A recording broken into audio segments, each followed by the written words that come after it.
My husband has been having an affair with his stepsister, and their family has known the entire time to expose the family protecting their secret. My name is Rebecca, and I found out 3 months ago, but I didn't confront anyone. Not yet, because the moment I discovered the truth, sitting in my kitchen with my hands shaking around a coffee mug that had gone cold, I realized something. If his entire family knew and said nothing, if they all protected this disgusting secret while smiling at me at Sunday dinners and birthday parties, then they deserved more than just a confrontation. They deserved to have their perfect little world blown apart in the most public way possible. So I started planning. The affair was with Melissa, his stepsister. They grew up together from the time they were 12 and 14, and I know what you're thinking, not blood related, so maybe it's not as bad. Wrong. It's worse, because they were raised as siblings. They called the same people mom and dad. They fought over the bathroom and the TV remote. They had family vacations and Christmas mornings together, and somewhere along the way, something twisted happened between them. I found out by accident, like these things always happen. I was looking for charger cable in Marcus's car, and found a receipt from a hotel, the Riverside Inn, about 30 miles outside our town. Date was a Thursday, 2 weeks prior. I remembered that Thursday. Marcus said he had a work conference and would be home late. I almost brushed it off. Almost. But something felt wrong. The hotel was too close. If he had a conference, why not stay in the city? Why drive 30 miles out? I checked our credit card statements that night after Marcus fell asleep. The Riverside Inn appeared 6 times over the past 4 months. Always on Thursdays. Always the same room charge. Around $150. My stomach dropped. But I didn't wake him up. I didn't scream or throw things. I just lay there in the dark listening to him breathe and felt something inside me go very, very quiet. The next Thursday I followed him. I called in sick to work. Something I never did. I taught 3rd grade and I loved my job. But that day I couldn't think about anything except the knot in my stomach and the way Marcus had kissed my forehead that morning before leaving. Love you, Becca, he'd said, like he always did. Like he meant it. I waited 20 minutes after he left, then got in my car. I knew he'd mentioned stopping by the office first, so I drove there and parked across the street. Sure enough, his car was in the lot. I waited, checked my phone, checked it again. My hands wouldn't stop shaking. 45 minutes later, he came out. But he wasn't alone. Melissa walked beside him. They weren't touching, but there was something about the way they moved together. Comfortable. Familiar. She laughed at something he said, and he smiled down at her, and my vision actually blurred for a second. I followed them. Kept 3 cars back like I'd seen in movies. Felt ridiculous and heartbroken and furious all at once. They drove to the Riverside Inn, parked side by side. This time, when they walked to the entrance, Marcus put his hand on the small of her back. I sat in my car for 20 minutes, just staring at the building. Red brick, white shutters, a sign that said clean rooms, fair prices. How romantic. Then I drove home and threw up in the bathroom for 10 minutes straight. But here's the thing. I didn't confront them. Not then. Because I needed to know more. I needed to know if this was new, or if I'd been the fool for longer than a few months. I needed to know if anyone else knew. So I started digging. I checked Marcus's phone while he showered. I know, invasion of privacy. But he was sleeping with his stepsister. So I think I had justification. His messages with Melissa were careful, coded. Lots of see you Thursday, and can't wait, and miss you already. Nothing explicitly sexual. But the intimacy was there. The familiarity. These weren't messages between siblings. I went back further. Months. Years. And that's when I found it. A message from 3 years ago. I know we said we'd stop, but I can't get you out of my head. 3 years. We'd been married for 5. I actually laughed when I read that. This horrible, hollow sound that didn't sound like me at all. I was sitting on the bathroom floor with his phone, and I laughed until tears ran down my face. The next Sunday, we went to his parents' house for dinner. We did this every other week. Marcus's mom, Patricia, always made pot roast. His stepdad, George, always wanted to talk about football. Melissa was usually there with her boyfriend, Dylan. That night, I watched them all differently. Patricia hugged me when we arrived. Rebecca, sweetie, you look tired. Are you feeling okay? I smiled. Said I was fine, just busy with work. The lie came easily. Melissa was in the kitchen, tossing salad. She looked up when I walked in. Hey, Becca, can you grab the dressing from the fridge? I got the dressing, handed it to her, watched her thank me with this easy smile. This woman who was sleeping with my husband, who grew up calling his father dad, who sat across from me at Thanksgiving and asked me to pass the stuffing. Dylan was nice, kind of boring, talked a lot about his job in insurance, but he clearly adored Melissa, kept touching her arm, bringing her drinks. I wondered if he knew, if he suspected, or if he was like me 6 weeks ago, completely clueless. During dinner, I watched Marcus and Melissa. They were careful, no lingering looks, no secret smiles, but twice, I saw it. Small moments. She passed him the bread basket, and their fingers touched for a second too long. He laughed at something she said, and the laugh was different from the one he used with everyone else. Softer, more real. Patricia noticed me watching. Rebecca, did you want more pot roast? I blinked, smiled. No thank you. It's delicious though. George launched into a story about his golf game. Marcus leaned back in his chair, relaxed, one arm draped over the back of my chair, playing the perfect husband. I felt sick. After dinner, I helped Patricia with dishes. Just the 2 of us in the kitchen. Warm water running, the sound of the others laughing in the living room. You and Marcus seem happy, Patricia said, scrubbing a plate. I almost dropped the dish I was drying. We are, I managed. Good. I worry about you two sometimes. Marriage is hard work. She rinsed the plate, handed it to me. But you're good for him. You keep him grounded. I wanted to scream. I wanted to tell her right then, but I didn't. I just smiled and nodded and dried the dishes and hated every single person in that house. That night, I made a decision. I was going to find out exactly how deep this went. Who knew how long they'd been protecting this? And then I was going to burn it all down. I started with Marcus's brother, Kyle. He was 2 years younger than Marcus, lived across town, worked as a mechanic. We'd always gotten along fine, but we weren't close. I invited him to lunch, said I wanted advice about a surprise party for Marcus's birthday. Kyle seemed confused. Marcus's birthday wasn't for 4 months, but he agreed. We met at a diner downtown. I ordered coffee. I didn't drink and watched Kyle demolish a burger while I tried to figure out how to ask what I needed to ask. So I started, stirring my coffee. How long have you known? Kyle looked up, confused. Known what? About Marcus and Melissa. The change in his face was immediate. He went pale, set down his burger, looked around like someone might be listening. Becca, just tell me. Please, I already know. I just need to know who else knows. He was quiet for a long moment. Then quietly, since high school. The diner spun. What? They started whatever this is when they were like 16 and 18. It was weird then, and it's weird now, but he rubbed his face. Look, I thought it ended when Marcus met you. I really did. He swore it was done. Who else knows? Becca, Kyle. Who else knows? He sighed, looked miserable. Mom and George know. They caught them once, years ago. There was this huge fight. They made them promise to stop. And when Marcus started dating you, everyone thought it was finally over. But it wasn't. I didn't know they'd started up again. I swear. Not until about 6 months ago. I saw them at a restaurant together. It was supposed to be a work thing for Marcus. But Melissa was there, and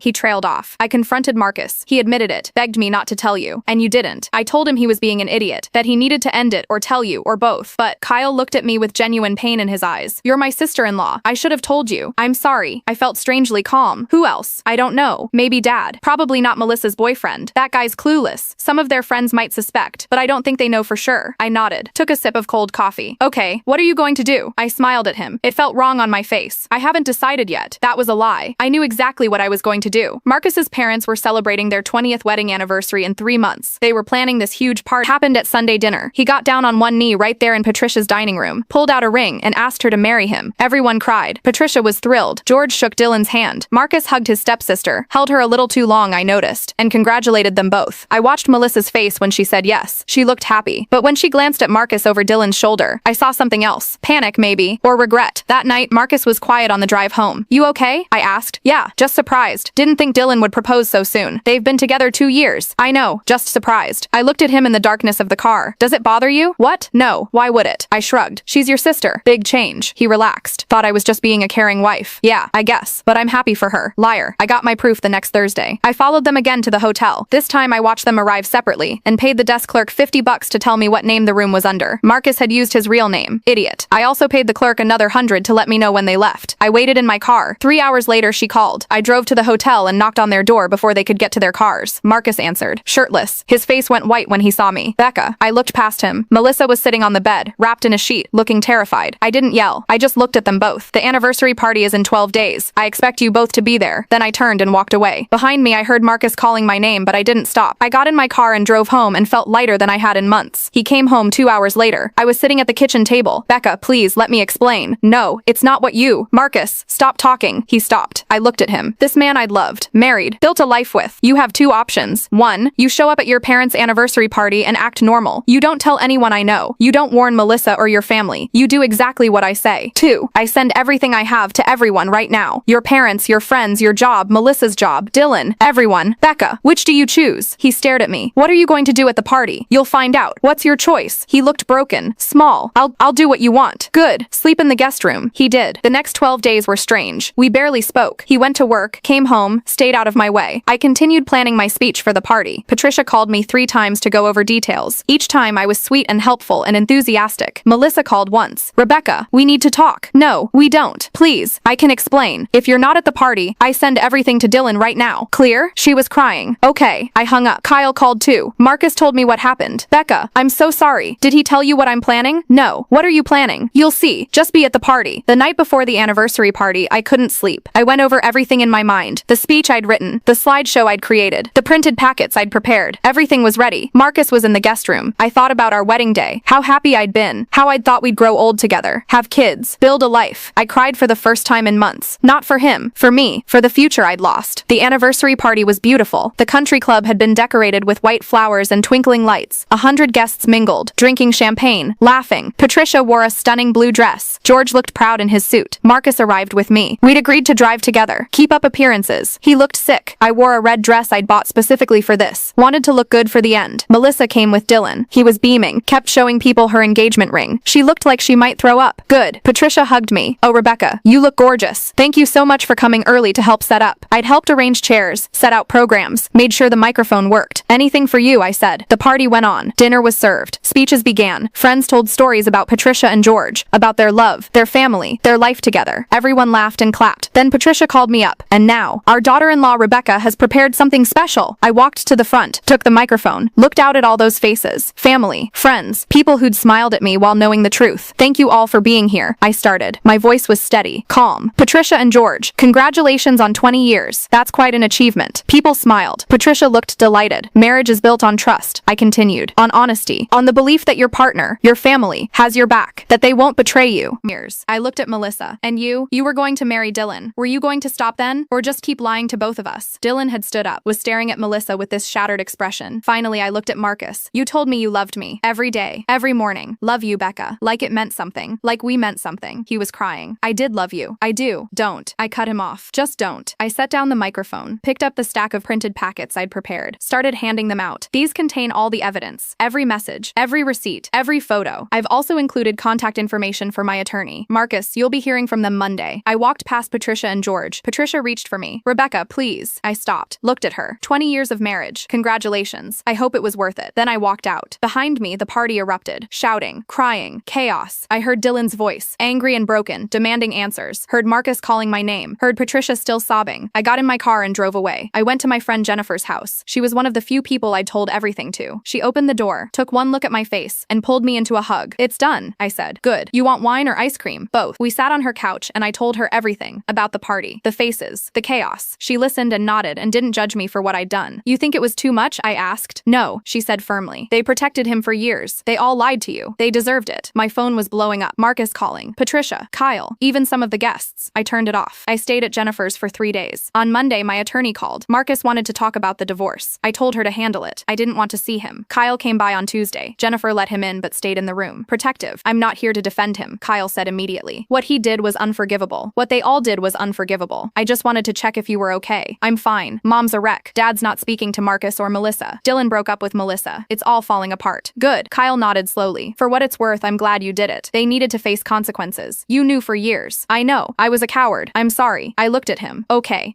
You apologized. I accept it. But I don't want to see you or any of them again." He nodded, left quietly. The divorce took 4 months. Marcus didn't fight it. Gave me everything I asked for. Our house, half his retirement, a settlement that would keep me comfortable while I figured out my next steps. I heard through mutual friends that he and Melissa stopped seeing each other. Too much damage. Too much exposure. Melissa moved to another state. Dylan started dating someone new. Patricia and George went to marriage counseling, trying to deal with the fact that they'd enabled their children's affair for years. I sold the house, got a new teaching job in a different district, started over. About a year after the party, I got a letter from Patricia. It was long, handwritten, full of apologies and regrets. She said she understood if I never forgave her, that she'd made terrible choices trying to protect her children, that she thought about me every day. I never wrote back. 2 years later, I met someone new. His name was Daniel. He was a teacher too, kind and funny and honest. On our 3rd date, I told him everything, the whole story. I needed to know if it would scare him off. He listened, didn't interrupt. When I finished, he said, "That took courage, what you did at that party. Standing up for yourself like that. Some people think it was cruel. Some people enable affairs and lie to family members for years," he said. "I think you did what you had to do." We got married a year later. Small ceremony, just close friends. No big family drama, no secrets. Sometimes I think about that night at the country club, the look on their faces when the truth came out, the chaos I left behind. I don't feel guilty. Maybe I should, but I don't. They made their choices. I made mine. And you know what? I sleep better now than I did in the last 2 years of my marriage. A few months ago, I ran into Kyle at a grocery store. It was awkward. He asked how I was doing. I told him I was married, happy, teaching at a new school. "Good," he said. "You deserve that." "How's Marcus?" "He's okay, I guess. Still single. Still dealing with everything. Mom and Dad barely talk to him." I nodded. Felt nothing. No anger. No sadness. Nothing. "And Melissa?" "I don't know. We don't really keep in touch anymore. The whole family kind of fractured after everything. That's what happens when you build a family on lies," I said. Kyle looked uncomfortable. "Yeah. Listen, I know this doesn't mean much, but I really am sorry for not telling you, for being part of it. I know, and I forgive you, Kyle. I did a long time ago. You were in an impossible situation." His eyes got watery. "Thank you." We said goodbye. I watched him walk away and felt a little bit lighter. Last week, Jennifer sent me a screenshot. Someone had posted about my story on social media. Apparently, one of the party guests had written about it, and it had gone viral. People were debating whether I'd been justified or cruel or both. I didn't read the comments. Didn't engage. That part of my life was over. But I did think about all the people out there who might be in the situation I was in, who suspect something but don't know, who are being lied to by the people who claim to love them. And I hope my story tells them one thing: you don't have to to stay quiet. You don't have to protect people who won't protect you. You don't owe loyalty to people who betrayed yours. Sometimes the kindest thing you can do for yourself is tell the truth, even if it's messy, even if it destroys things, even if people call you cruel, because the alternative is living a lie. And I did that for long enough. These days, I'm happy, really happy. I teach kids who make me laugh. I'm married to a man who respects me. I have friends who support me. I have a life I built from the ground up after everything fell apart. And somewhere out there, Marcus and Melissa are living with their choices. Patricia and George are living with theirs. They all lost things because of what they did, because of what they protected. I lost things too, but what I gained was worth more. I gained my self-respect back, my peace, my ability to trust again, even after everything. And honestly, that's worth more than any family who'd lie to my face for years. So yeah, I exposed them at their anniversary party. I burned it all down in the most public way possible, and I'd do it again, because some secrets deserve to be exposed, and some families deserve to fall apart. Mine just happened to do both at the same time.